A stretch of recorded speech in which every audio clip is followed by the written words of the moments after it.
Now, to continue from the video, if God did not kill Cain, when he killed man, he did not require from him. If people are killing today, they can get away with it. If Jehovah is their God, and even if Jehovah is not their God and Jehovah is the God of the whole universe, it won't be so strange that he can forgive some people who are killing, and some people he will trash them, or they will pay for the lives of what they take. But mostly the punishment is not coming necessarily from God, it's coming from men.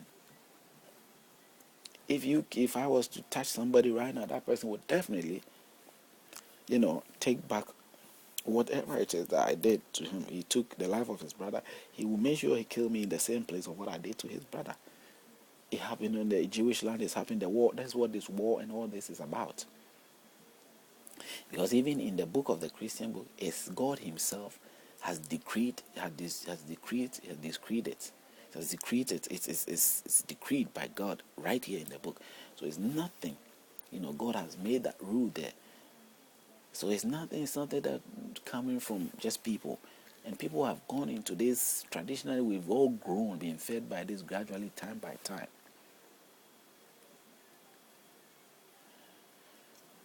And there are instances where God is very considerate to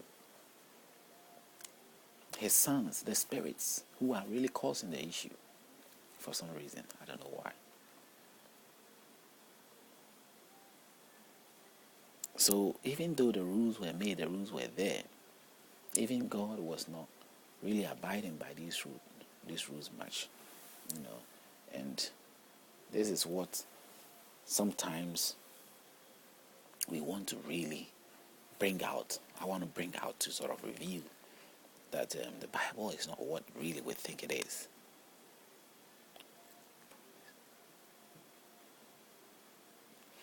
Now God is having a covenant here to not ever to curse the ground with Noah.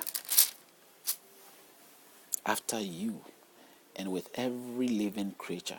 That's verse 10 of chapter 9. Living creature, and with every living creature that is with you. The birds, the cattle, a covenant with everyone. The birds, the animals. He didn't say the covenant with just Noah, but with everything that lived.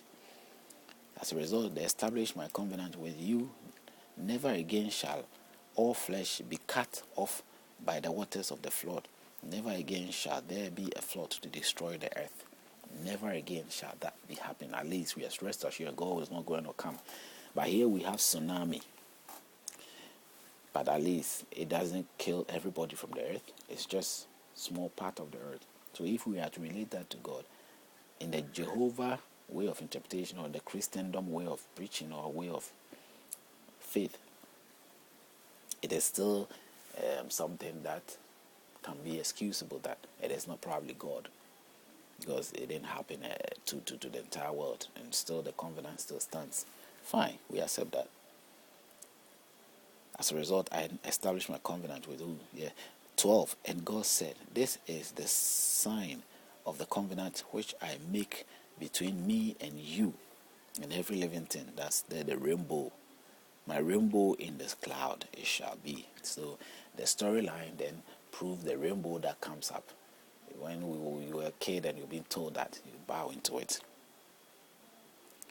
So this is the rainbow side, which, remember the covenant of all that, and we have proof of rainbows, and if the storyline here is true, that's what we can be comparable to that, and people will buy into it. But you can't really look at this story here and say that just the rainbow issue alone, it's not directly linked to anything, but it's like the story has been told, and if you see a rainbow, you can think that maybe that's what he's talking about, or this is what the rainbow is about.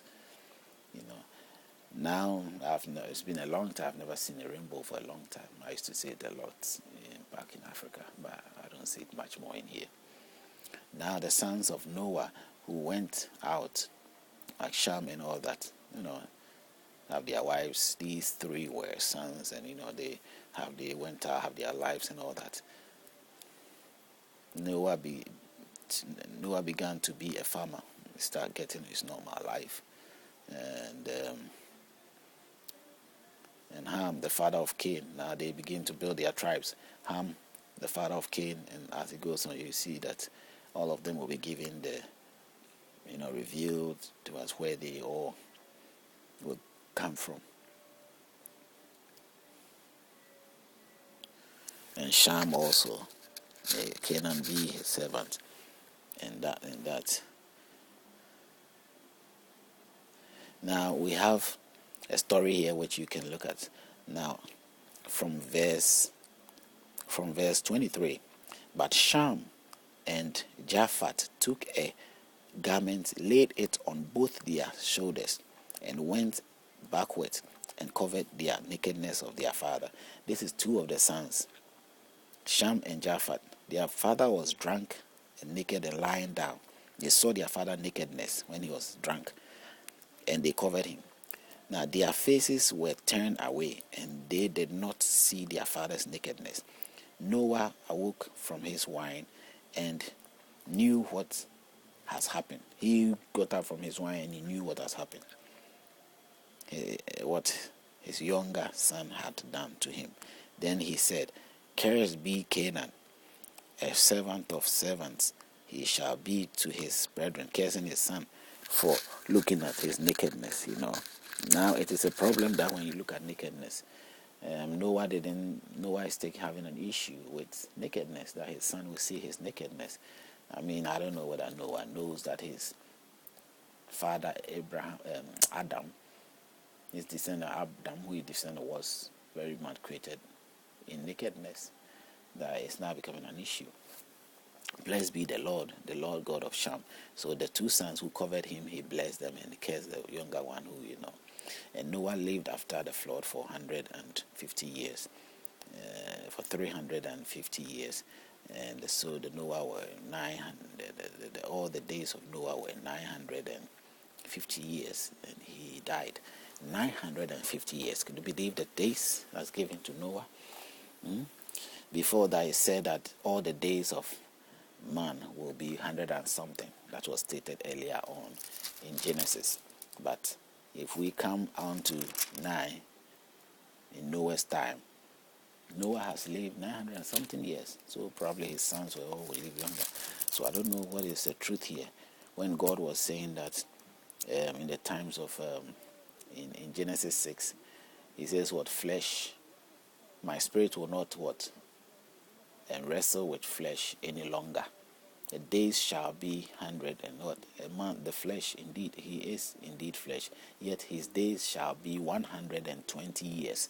God gave human beings to live for 120 years. In Genesis chapter 6, verse 3. Okay? Now when we come to Genesis 9, it continues. If the story is really continuous from time to time, then this one happened before Noah time, of course. So now God is saying that God has revealed here that Noah had to live for what? 900 and something years. He passed the 120 years. So God has somehow favored Noah and gone over his own words that he wants men to live 120 years. Here Noah has lived 900 and something years. And his sons, there are so many proving his sons also will live older and older age. So God changed his mind again. He gave them more age. He topped it up a little bit from 120 to 900. He topped it up, not a little bit. He really topped it up. Now when we come to genealogy of Noah, the 10 talks about the genealogy of Noah, which goes on and on all the way.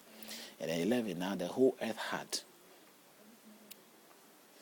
had one language and one speech. And it came to pass as they journeyed from the earth's east that they found a plain in the land of Shinar, and they dwelt there.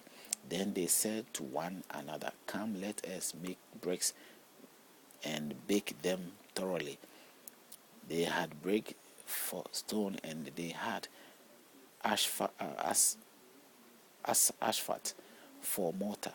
And they said, "Come, let us build ourselves a city and a tower whose top is in the heavens. Let us make a name for ourselves